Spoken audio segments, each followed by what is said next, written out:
Assalamualaikum warahmatullahi wabarakatuh. Kami dari kelompok 9 yang beranggotakan 4 orang, yaitu saya sendiri, Excel Yesika Permata dengan nomor NPM 212171049, Adilah Nur Hanifah dengan nomor NPM 212171004, Nur Halimah dengan nomor NPM 212171071, Sinta Astiananda dengan nomor NPM 212171506. Di sini kami akan mempresentasikan sejarah Kerajaan Majapahit. Silsilah Kerajaan Majapahit. Kerajaan Majapahit merupakan sebuah kerajaan yang berdiri di daerah Jawa Timur, Indonesia. Kerajaan ini berdiri sekitar tahun 1293 sampai 1527 Masehi. Kerajaan Majapahit mencapai puncak kejayaan pada saat kekuasaan Raja Hayam Wuruk yang berkuasa pada tahun 1350 sampai 1389 Masehi. Kerajaan ini merupakan kerajaan Hindu-Buddha terakhir yang menguasai Nusantara dan dianggap pula sebagai salah satu dari kerajaan terbesar dalam sejarah Indonesia. Pendiri Kerajaan Majapahit ialah Raden Wijaya, yang sebelumnya merupakan panglima perang dari Kerajaan Singasari dan sekaligus menantu dari Raja Kertanegara. Setelah Kertanegara tewas dalam sebuah peristiwa pemberontakan Jayakatwang pada tahun 1292 Masehi yang menyebabkan runtuhnya Kerajaan Singasari. Setelah itu, Raden Wijaya mulai merintis berdirinya sebuah kerajaan baru yang kemudian kerajaan tersebut dikenal dengan nama Kerajaan Majapahit. Pada masa kekuasaan Hayam Wuruk yang dibantu Gajah Mada, Kerajaan Majapahit tidak hanya sekedar berhasil memperluas wilayah kekuasaan, tetapi juga membuat para rakyatnya yang bernaung di bawah panji Kerajaan Majapahit menjadi makmur. Namun, sepeninggalan Gajah Mada dan Hayam Wuruk, masa-masa kejayaan Majapahit mulai memudar karena tidak ada pemimpin yang benar-benar mumpuni yang mengakibatkan Kerajaan Majapahit pun goyah dan beberapa wilayah kekuasaannya pun mulai melepaskan diri dari Kerajaan Majapahit. Masa akhir Kerajaan Majapahit semakin dekat ketika munculnya Kesultanan Demak di Jawa Tengah. Kesultanan Demak merupakan kerajaan Islam pertama di Jawa yang didirikan oleh salah satu pangeran dari Majapahit, yakni Raden Patah. Raden Patah sendiri merupakan putra dari Bre Kertabumi atau Brawijaya V. Saat Raden Patah mendirikan Kesultanan Demak bersama para wali Songo, pada saat itu juga situasi Majapahit sedang terguncang. Pada saat itu, Kerajaan Majapahit sedang mengalami persoalan internal dengan munculnya pemberontakan yang dilakukan oleh Giriwardana, yaitu menantu Brawijaya V. Dan pada akhirnya, Giriwardana berhasil menguasai singgasana Kerajaan Majapahit yang bergelar sebagai Brawijaya VI. Giriwardana pun atau Brawijaya VI berhasil digulingkan oleh Mahapatihnya sendiri yaitu Patih Udara pada tahun 1498 Masehi. Akibatnya, Majapahit semakin melemah dan tahun 1517 Masehi, Kesultanan Demak di bawah pimpinan Patih Unus yang merupakan penerus Raden Patah menyerang Kerajaan Majapahit yang pada saat itu ibu kotanya telah berpindah ke Daha. Dan pada tahun 1527 Masehi, Kerajaan Majapahit benar-benar musnah. Nama raja-raja yang pernah menguasai Kerajaan Majapahit, yaitu yang pertama Raden Wijaya atau Kertarajasa Jayawardana, yang kedua Kalagamet atau Sri Jayanagara, yang ketiga Sri Gitarja atau Tribuana Wijaya Tunggadewi, yang keempat Hayam Wuruk atau Sri Rajasanagara, kemudian yang kelima ada Wikrawardana, kemudian yang keenam Suhita atau Dyah Ayu Kencana Wungu, kemudian yang ketujuh Kertawijaya atau Brawijaya I, kemudian yang kedelapan Rajasawardana atau Brawijaya II, kemudian yang kesembilan ada Purwawisesa atau Brawijaya III, yang ke-10 Suraprabawa atau Brawijaya IV, kemudian yang ke-11 ada Bre Kertabumi atau Brawijaya V, kemudian yang ke-12 ada Giriwardana atau Brawijaya VI. Adapun yang terakhir adalah Patih Udara atau Brawijaya VII. Kemudian, unsur religi Kerajaan Majapahit. Kerajaan Majapahit merupakan kerajaan yang bercorak Hindu-Buddha yang meninggalkan banyak situs candi atau bangunan suci untuk kepentingan peribadatan atau agama. Mayoritas penduduk Kerajaan Majapahit sendiri memeluk agama Hindu-Buddha. atau ajaran Siwa Buddha. Tetapi ada juga yang masih menganut kepercayaan leluhurnya, yaitu kewajen atau animisme. Agama sendiri memiliki fungsi dan peran sebagai pengendali jarak sosial, pemberi fenomena integrasi, dan menumbuhkan rasa toleransi antar unsur kemasyarakatan Kerajaan Majapahit. Menurut Mahuan, pada catatannya, penduduk Majapahit terbagi ke dalam 3 golongan. Yang pertama, masyarakat Arab atau penganut ajaran Muhammad. Mahuan menyebutnya orang barbar dari bagian barat. Mereka melakukan kegiatan seperti berdagang dan menetap di Jawa. Pakaian mereka bagus-bagus dan bersih. Yang kedua adalah masyarakat Trangen atau Tenglang.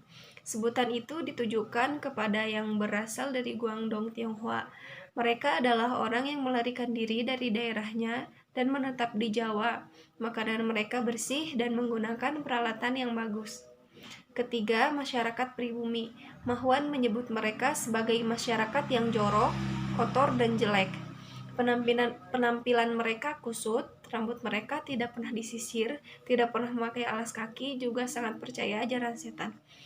Peneliti Badan Arkeologi Yogyakarta dalam tulisannya Orang-orang Asing di Majapahit menjelaskan adanya orang Keling Arya, Singhala, Kamnataka, Bahlara, Tiongkok, Mambar, Bebel, Remin, Mandikira, dan Campa.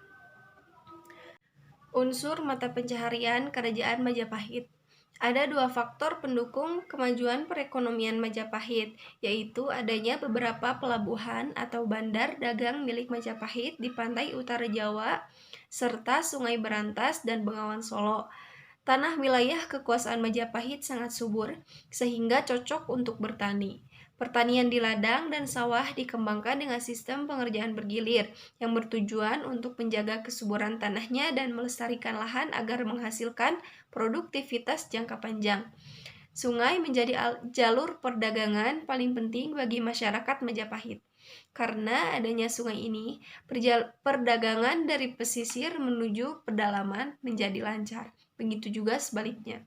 Di wilayah Majapahit, yaitu sebut saja Canggu, Surabaya, Sedayu, Tuban, Kalimas, Pasuruan, merupakan kota pesisir sekaligus pelabuhan. Maka dapat disimpulkan masyarakat Kerajaan Majapahit sebagian besar memiliki mata pencaharian sebagai nelayan, pedagang, dan petani. Kemudian unsur peralatan masyarakat Majapahit. Dilihat dari peninggalan-peninggalan Kerajaan Majapahit, ada beberapa peralatan yang dipakai di bidang sastra, yaitu kakawin, atau sebutan khusus untuk kitab, dan ada pula candi.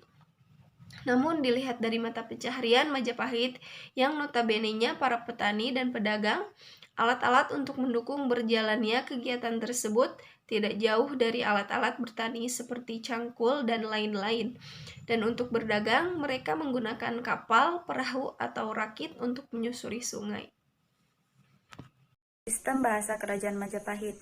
Di zaman Majapahit, bahasa sehari-hari yang dipertuturkan ialah bahasa Jawa Pertengahan. Bahasa Jawa kuno juga dikenal, namun hanya sebagai bahasa kesusastraan saja.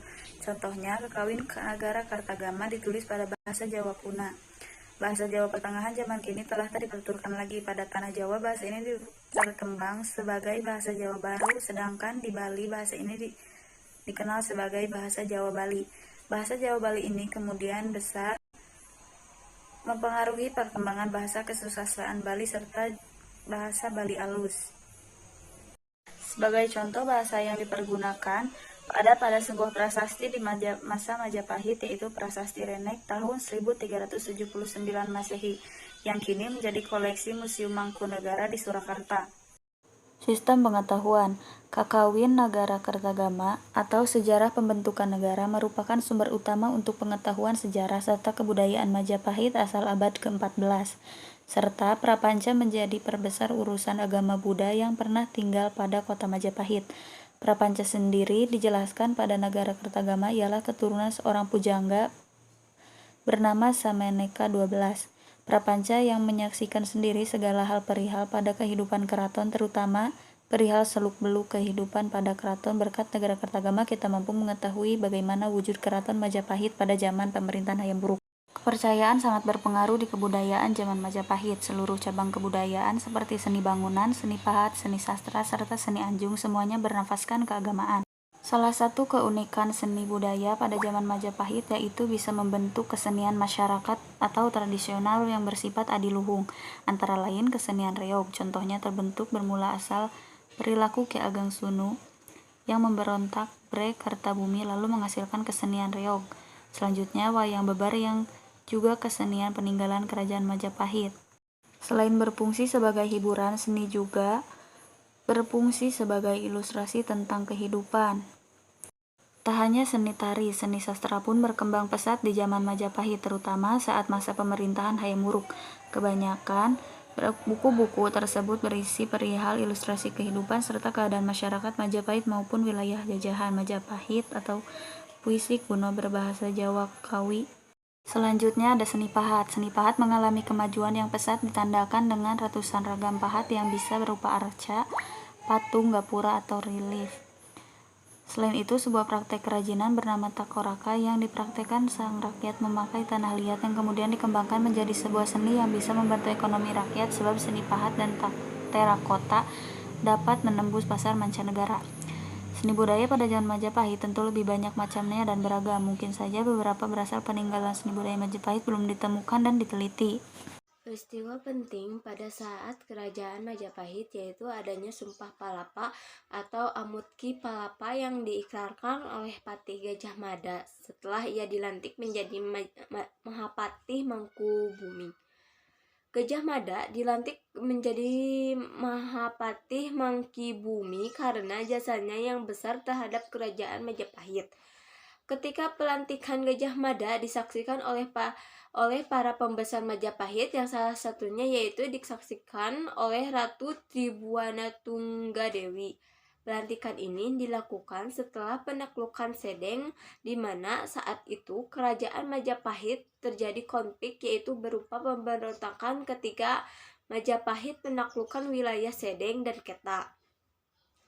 Peristiwa tersebut berawal dari ulah rak kembar yang membuat marah Gajah Mada dan para leluhur kerajaan Majapahit, di mana Gajah Mada mendapat kabar bahwa ada pengepungan di daerah Sedeng yang dilakukan oleh rak kembar. Sebagai kesatria, Gajah Mada pun ikut serta melindungi kerajaan Majapahit dari serangan pihak luar. Sumpah Palapa memiliki nilai yang luhur, yaitu di mana mengandung makna yang mendalam karena diucapkan dengan keyakinannya di dalam diri Gajah Mada tersimpan semangat pejuang untuk menyatukan Nusantara di bawah kekuasaan Majapahit. Peristiwa yang lainnya yaitu Perang Bubat, di mana melawan kerajaan Sunda Galuh. Pada abad ke-14 masuk ke kategori kerajaan besar yang tidak terkalahkan sampai akhirnya terjadi Perang Bubat pada tahun 1357 yang mana awalnya Hayam Wuruk ingin meminang Dyah Pitaloka dan memutuskan pelaksanaan pernikahannya di Majapahit, sehingga Raja Sunda yang sekaligus ayah dari Dyah Pitaloka pergi ke Majapahit dengan rombongannya. Di saat rombongannya ditempatkan di persanggahan Bubat, Majapahit memanfaatkan situasi ini dan memandang bahwa Dyah Pitaloka sebagai upeti karena dari pihak kerajaan Sunda menolak. Akhirnya perang pun terjadi karena perang yang tidak seimbang antara tentara kerajaan Majapahit dengan kerajaan Sunda sehingga mengakibatkan gugurnya Prabu Linggabuana dan rombongannya. Mungkin sekian yang dapat kami paparkan, kurang dan lebihnya mohon maaf. Billahi taufiq wal hidayah. Wassalamualaikum warahmatullahi wabarakatuh.